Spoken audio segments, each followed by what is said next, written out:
Boy, when I tell you I am sick, I am sick. I done recorded 35 minutes of absolute heat that you guys will not get to hear because I got to do it again because the video that I'm reacting to wasn't playing in the background. But I'm learning, obviously, you know what I'm saying? I'm taking my time. I'm a little frustrated, but we keep trying, and that's the important part. So I'm, I did, and I'm going to again react to my boy Losermaxxing. I discovered him a couple days at work, and I've absolutely been obsessed with his videos. Um, you know, he, it, I can't prove it, but I know this guy's from Neckbeardia, and he may say he's not. If he is a real person, great. A lot of case study information here, a lot of content that we're going to be good at going over. His video, I'm gonna link it in the description. Obviously, give credit where credit is due. If he has no fans, I'm dead. Why smart men end up alone, and the reason why I think it's important, and I don't mean this with any disrespect, I mean this to tell him it's actually super cope, it's a hyper cope, because everything he says in this video you can pepper in truth with cope and set yourself back or set yourself forward, and I think that he's doing a lot of it in the video of setting himself back based upon his mindset and the way he sees the world, and obviously it's not going to be nearly as fresh because I'm reacting to it again, but I'm gonna go ahead and start it and get where we get back into it. Around conformity. Critical thinking is not rewarded at all. In fact, more often than not, critical thinking is punished in our society. There's actually a strong link between social anxiety and a person's intelligence and critical thinking skills that I never hear anybody talking about, so I will go into more detail on that in just a minute. There are some specific cases where critical thinking might be rewarded, like maybe if you're an engineer or a mathematician or something, and you use your critical thinking to solve a problem in an innovative way, but that's not really what I'm talking about. What I'm talking about is how when you apply critical thinking skills to the things you hear people say in conversation or what you hear in the mainstream media, if you actually think critically about what you hear and you come to your own conclusions, then most likely you will be punished for it socially. Because there's a whole lot of bullshit out there. And now I actually don't disagree with him um, for the most part. I think it's really hard to speak in absolutes, and this is a time where I can give a little bit of nuance, right? Yes, and obviously I'm gonna give y'all a little bit of race-based nonsense, chicanery here. But when you're younger, black, and you live in an impoverished area, learning to read is seen as white. Like learning to elocute and enunciate your words, seen as white, right? And that could be considered not thinking within the box or going against the grain and being punished for that. And it is up to your support system to be able to get you out of it, to make you comfortable with still going down that path. Like knowledge is power. Learning things is how you keep from repeating things. It didn't work for me. Repeat a lot of the mistakes of the people before me. But I should have had a better opportunity than they did, given how much I read, how much I learned, and the support system that they gave me. But what he's saying is he's using this in a negative, right? He's saying that you know, and he may not have had a good support system, and that's kind of what I'm talking about, right? Like I could have easily been this guy, if I didn't have a good support system around me. He's saying that, he's learned his ability to think critically and think freely has led him down a path in which he's constantly shunned and constantly pushed up against. And I do kind of get that, right? Like as a parent, I try to do a much better job of no matter how many what's my kids ask me, I try to answer them because I know even if I'm frustrated and I kind of want them to just go the fuck away, stick a fork in something, and get a little, it's in their best interest and mine as a parent to nurture those whys, to make them feel inquisitive, to make them feel respected and valued. most people just base their beliefs on whatever is the most convenient thing to believe. But the truth isn't always convenient. A lot of times, the truth is painful. It's difficult. It might go against society's collective preconceived notions. So if you actually think about things for yourself, then it's just inevitable that you're gonna have a hard time fitting in unless you just keep your mouth shut or you just outright lie about what you believe. See, and this is where I say cope, right?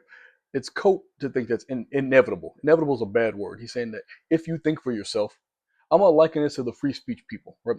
I always say that when someone says like, "Oh, what about free speech? What about free speech?" What they actually mean is they want to be able to say derogatory and inflammatory things with impunity, like not just legal impunity, because you have the legal right to say whatever you want to say. Well, that's why we live in this country.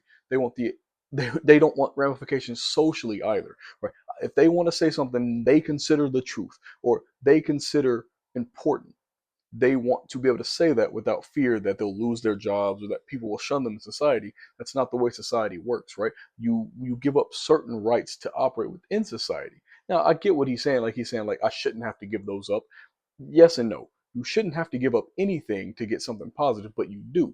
It's in your best interest to realize that yes, you do have to give things up if you want to live a certain type of lifestyle. Now, if you were like alone and happy, then great. But if he's alone and unhappy, if you go through his page, I'm older than he is, right? So one of the things he'll say later on in this video is that if you're attractive, you don't have to deal with all these problems. And it's like, yes, you do. It might get you in the door, it might help you open, but if you still can't operate under the rules of society, you're gonna be ostracized. You're gonna have a hard time, you know. And I'll come back to this later, but I have to mention this effect is a lot more pronounced in women.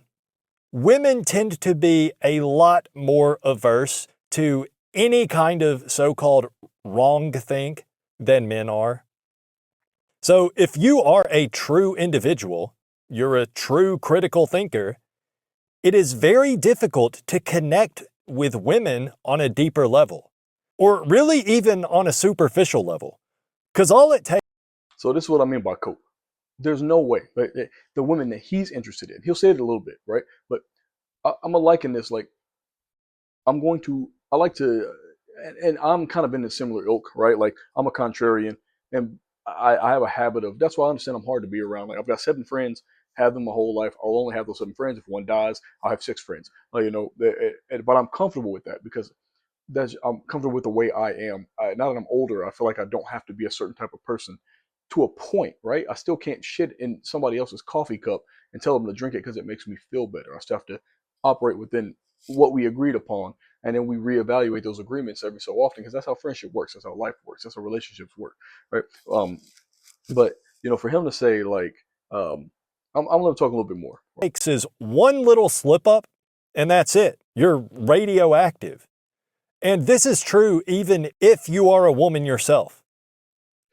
Okay, right. So the cope comes in where he's saying that like he can't find. He said women can't be talked to in the way that he wants to, even superficially. That's not. That can't be possible. It may be. I'm not being stupid. I'm not trying to say that his experience isn't real or valid, and it's his own. But it's cope to say that because he is who he is, he's big brain mega mind, that he can't find any woman to talk to in a way that he would enjoy or would feel comfortable with. But when I say I like to liken it to how I experience when women talk online, not real life people, I'm talking internet people. All this stuff is internet stuff, right?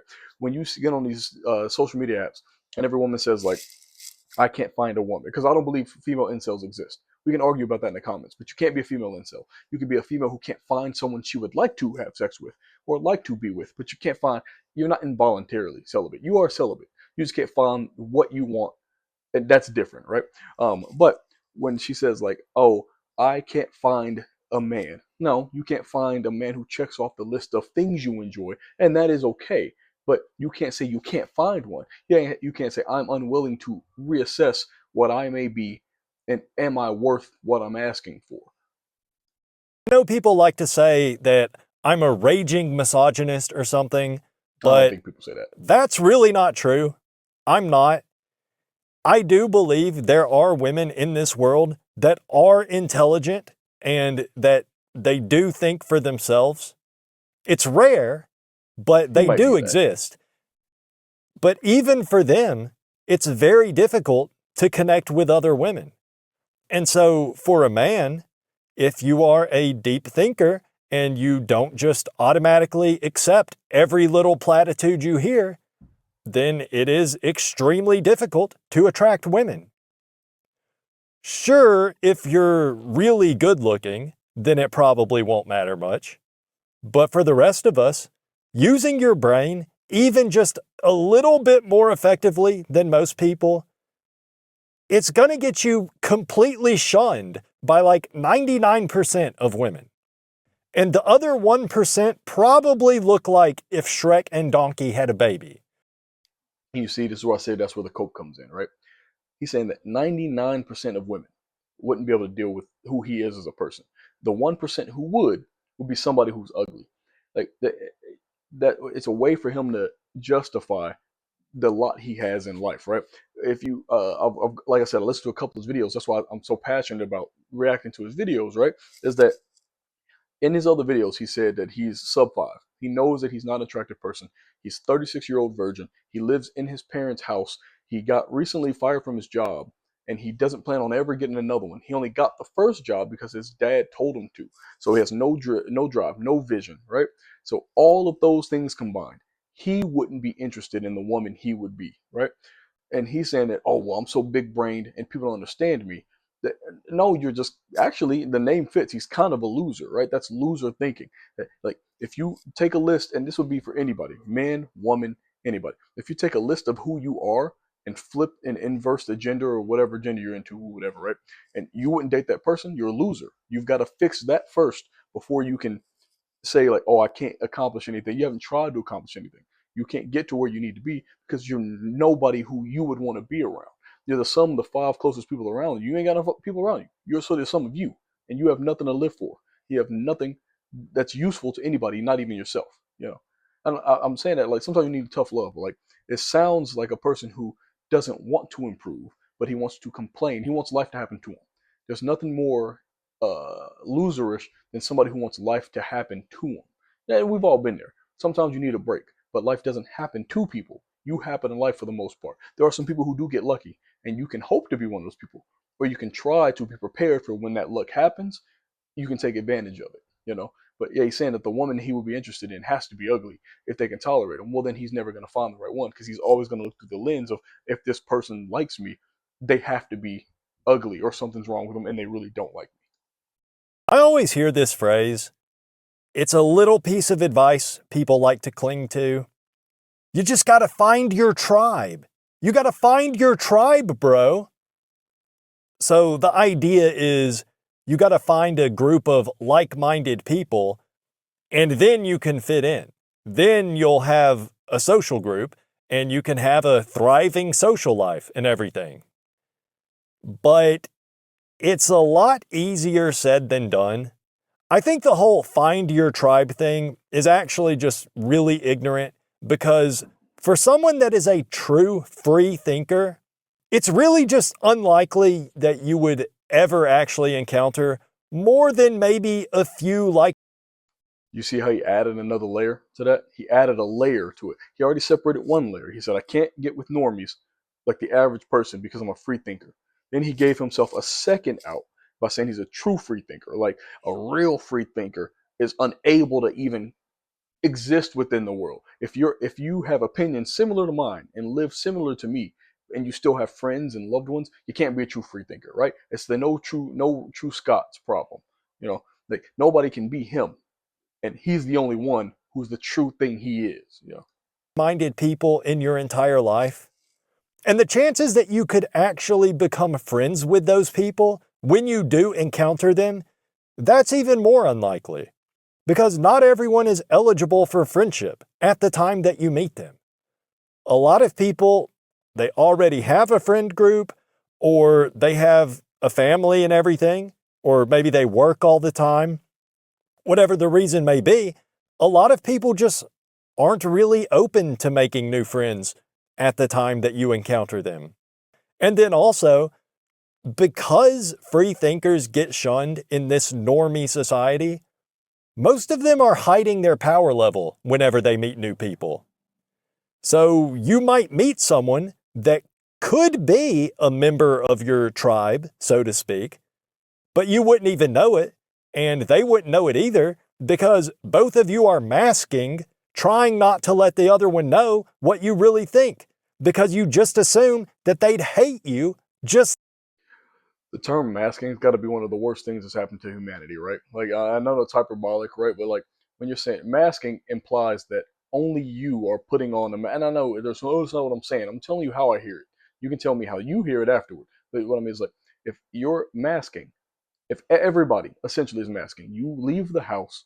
Like I'll sit here and I'll randomly just start spouting out memes like that I've heard, or start giggling and laughing, and I might crawl all fours up the stairs. I don't do that outside because I'm comfortable where I am in my house, and I know that you have to have some decorum when you go outside.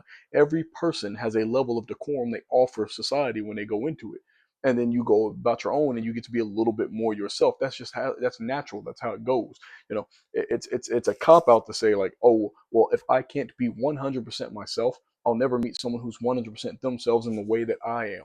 I guess you can say that, but you'll always end up in this loop where no one's your friend because you can't be yourself, but you can't be yourself because no one's your friend. One of those two things has to stop for you to start getting where you need to be. Like everybody else. And here's something I don't think I've ever heard anyone talk about. Being a natural born free thinker, which is actually the only kind of free thinker there is. Of course Critical not. thinking isn't something you can learn, by the way. You either have it or you don't. But being a natural born free thinker, very early on in your life, it puts you on a path toward high inhibition, aka social anxiety, because the shunning starts early. And that has lifelong implications. You know, it has a tragic effect on the entire future of your life. Even as early childhood, your peers notice that you're different. They notice that you don't think like they do. You don't believe all the same things that they believe. You question too many things. And adults notice it too. And let me tell you, when you're a kid that doesn't just automatically accept whatever an adult tells you, some adults really do not like that. So the shunning starts early. The shame starts early. Because naturally, if everybody shuns you or makes fun of you or they exclude you, they just act like they don't want to be around you, and adults scold you for not believing in whatever kind of fairy tales they're trying to push on you at any given time, then naturally, you're probably going to feel ashamed of yourself. A lot of times, you're going to learn to hate yourself, and maybe you'll get over that eventually, but all the years of negative reactions in social situations, naturally, that might result in social anxiety. Now, I can agree with what he's saying here, right? To a point. I'll say everything's to a point, right? He's saying that being shunned, I mean, like having, you can't grow if they keep pouring concrete over the garden. It's hard to grow out of that. Now, some flowers can be born from concrete. Hit that hockey reference. You know what I'm saying? But like he is right that you can be beat down, by your external forces, and it's hard to rise up from that. But notice I didn't say it's impossible to rise up from that. Now I'm not trying to be. I hate when I watch like these course sellers and stuff like that say like, oh, you can be. Every person on earth could be a billionaire if we just tried hard enough. No, there's going to be people who don't succeed and don't. Your goal is to not be that person. There are people who can't rise through the concrete. Your goal is to hopefully not be that person or to get as close as you can, right? Like, yes, of course, people are gonna, shunning is bad. Having people tell you that you're less than or whatever, or like when adults who are considered authority, you know, don't like to answer your questions. That does suck for sure. But there's the best day to get out of that rut was yesterday. The second best day is today. He can start. He can start at any time. Like that's why I said like if he isn't playing a character, because I'm gonna tag him in all the videos, all that stuff. If he wants to come out to the nap and link up with me, spend a couple of days with me, I guarantee you he'll have to start. He'll have to work his way backward to keep this mentality. Just because he'll go out with a group of weird dudes and we'll hang out and everything will be fine, and he'll meet our relatively normal or weird wives, and he'll be like, "Oh my god, yeah, he's right. It sucks that I'm starting this late, but I can start." It might result in a severe level of social anxiety. I think that a person with strong critical thinking skills is also the same type of person that naturally has high inhibition. It just makes sense. If you automatically analyze everything you hear, then you're probably also the type of person to overanalyze your own impulses. That's fair. Maybe not always, but I'm pretty sure there's a correlation there. So let me know in the comments if you are a free thinker, do you also struggle with social anxiety? Because I'm pretty sure there is a strong link between the two. I would guess that most people with above average critical thinking skills also have greater than average social anxiety. So y'all let me know if you think I'm onto something with that. I think I am. Okay, so if you have to hide your true beliefs just to avoid offending people, and on top of that, you also probably have social anxiety, how are you supposed to find your tribe? Theoretically, You see, and this is the all or nothing, right? Like he's saying, like if I have to hide my power level to not offend people, how can I find people who wouldn't be offended by the things I say? Those two things work in tandem. If you are in a group, okay, again, I like it to like dating, like you hear on the internet, right? If they're saying like, why would you be worried about the opinion of a person you wouldn't want to date, right? Like you see, like when men are like, oh, why are these women doing all this? Woo, woo, woo, Ruth Chris, woo, woo, woo, woo. Why are you worried about her?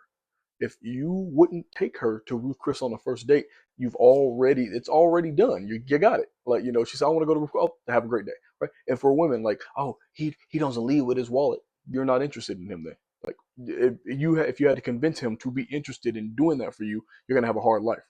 If a man has to be interested in a woman to take him seriously, like interest, I mean, if he has to get her to be interested in just taking him seriously, it's an uphill battle. Find somebody else, right? If you have to, but within reason, right? You hear the within reason. If you tell a dark joke because you like telling dark jokes, and nobody around you laughs at all, you got to find another group of people. You got to tell that joke 100 times until you find three people who laugh, and those people are your friends forever, right? But if you're like, well, I don't want the 97 rejections, like be alone then. Be alone then. But say I am not willing to do the work because you'll find three people who think that joke is funny. Like I guarantee you, if you try hard enough. But maybe it's because I've been in sales my whole life. 100 no's, but a yes. You still got one yes, and that one yes can change your life. the internet could and should make that easier. It probably is easier to meet like-minded people online, but internet friends aren't real friends. Okay, so that's the problem with that. I know some of you Gen Zers and younger folks aren't going to like this, but internet friends just aren't real. It's not the same. There's certain biological processes and stuff happening in your brain when you physically occupy the same space with someone else and you experience things together. I don't care how realistic your modded GTA roleplay server is you play together with your 4K resolution graphics, ultra enhanced textures with gay tracing, dynamic lighting, whatever. That's not real life. Even if you routinely do video calls together, it's still not the same. Okay, from a biological perspective, you're getting about the same level of bonding there that a monkey gets when it looks at its own reflection in a muddy puddle and screeches. Because with people you One, I need to find that monkey because he's having a great time. If I can get the same level of enjoyment out of looking at myself in a puddle as I get when I play 2K or Call of Duty or WoW or something with the boys, I need to experience that because that's fantastic. The amount of endorphins, it's got to be like drugs. But remember, I'm older than this guy, right? The thing that I don't understand, and it's such a boomer take, such an old take, right? I'm gonna connect this. Don't worry, right? Because I'm gonna do this in two parts. I'm gonna end it on this, right? I think this is very salient, very good to end on. Him saying that online friends isn't real is the same thing as when old people at your job tell you that they don't understand how YouTube and Twitter and social media people make money because it's not a real job. They can't define what a real job is. They just know since you're not tired and you don't hate your life and you're not working 13 hours a day, which I do, then you can't be doing a real job. And I always go, well, he's getting paid for it. What qualifies job? So if I volunteer to lift bricks all day, it's not a job, right? Because I didn't get paid for it. Like, no, because you're right. But if I volunteered to skip rocks and they gave me $100 per skip, that's still not a job. Like, no, okay, define a job then, and they can't. They usually only liken job to something that takes a physical toll on you. But he's saying that you can only have friends if if you're physically in the room. Like, and I get it. He's probably getting a little nuance saying, like, obviously, if you hang out once a month and you still talk to those people every day, you probably consider that friendship, right? But it it's a different time. They didn't have cell phones 40 or 50 years ago, things of that nature. If your friends exist only online, that's fine. If that's your preferred method of friendship. Now, if you said, I'd like to have more real life friends, something is better than nothing. Having a couple friends online that you talk to daily is great, man. I don't see my friends every day. See my friends once, twice, every couple months sometimes, right? But I know that when I'll be at their funeral, they'll be at mine, because that's real friendship. You don't have to see people every day. It's because it might be an embarrassment or riches problem. Since he himself doesn't have any real life friends, 36-year-old virgin, lives at his parents' house, no friends. He craves any physical intimacy, right? So he can only see the value in that. I'm in, I've got access to water. I'm not in the desert. So to me, the faucet turning off and on is just as good as me going out to getting water at a restaurant. Those are different things, but each of those things is good in their own respect. If he's in the Sahara dying of thirst, me taking a shower wasting water probably seems incredibly asinine to him, right? Oh, it's a terrible way. Like I said, I'm not writing any scripts. That's my whole thing. I'm not doing it, right? But that's to say, to leave this all and leave on this note right before I do a part two, um, which I'm recording just right after this. So stay tuned. Um, yes, people online are real friends. Dating online is a real thing. You've got to roll with the times. You've got to become. Now, it's okay. I get it. There's still people who listen to vinyls. There's still people who listen to CDs. There's still people who prefer. I prefer to shop in real life. I hate shopping online. I love to go to a store in real life. But I understand that it's also convenient to shop online. You've got to be able to weave change into your life. Uh, you got a stack of paper. There's gonna be some change in there too. So thank you for being here for the first part. Like I said, I'm gonna link Losermaxxing and stuff in the description. I'm gonna be doing a part two right after this. I'm telling you, a lot of this content, I'm enjoying it. Like, I listen to a lot of this content. I know he's playing a character. I know you are, but a lot of this stuff is apt to life. A lot of stuff you hear about these young men around here, that I'm not trying to be race specific, but a lot of the problems you see in politics is that they say like young white men are aimless and listless. This is actually a good representation, in my opinion, of some of the things they may say. I'm not a young white man, so it helps me kind of get hop that fence a little bit and kind of get perspective on what they have going on. Please like and subscribe, comment. Tell me, hey, you're wrong. I'm a young rural white man, and he is right. There's no way out, or this is just a funny character, and you're taking it too seriously. Either way, however you think. Thanks for stopping by. Thanks for having a great day with me. One.